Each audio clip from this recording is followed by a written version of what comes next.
This is a quick guide for Varimathras, the second boss of Hope's End in the new Antorus raid in World of Warcraft. Please note that all of the points in this guide are from a ranged DPS perspective. For starters, you want to set up 2 raid markers.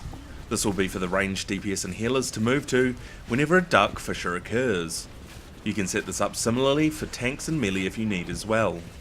It's important that you stack hard on these points, as moving more than 8 yards away from another player will hit you with Alone in the Darkness, dealing 1.5 million damage every tick.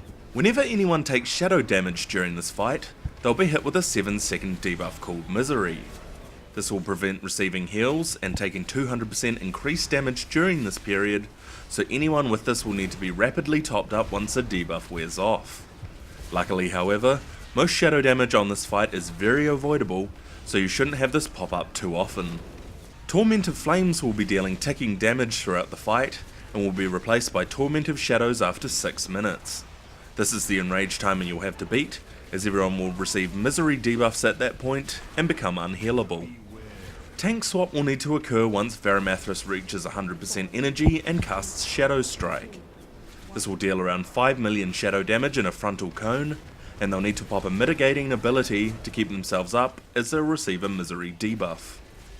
Dark Fissures will spawn initially as purple swirls on the ground, and your groups will need to move away from these together to the other raid markers. After 6 seconds, they'll explode, dealing 4 million shadow damage to everyone within its radius, and apply a misery debuff. It's vital to avoid these, and to stay as a group to avoid Alone in the Darkness damage. The final ability is called Marked Prey. This will target one random player, and after 5 seconds a shadow version of the boss will charge towards that player. However, it will hit the first person it comes into contact with, so if you have agile melee such as warriors or demon hunters, then you can avoid the Alone in the Darkness damage pretty quickly once knocked back. And that's it. You've got to get them down before the 6-minute mark, but as long as you're moving out of things as necessary and staying grouped up, you shouldn't have any trouble. If you found this video helpful, please hit the like button or subscribe to keep up to date with loads more achievement guides coming soon. Thanks for watching.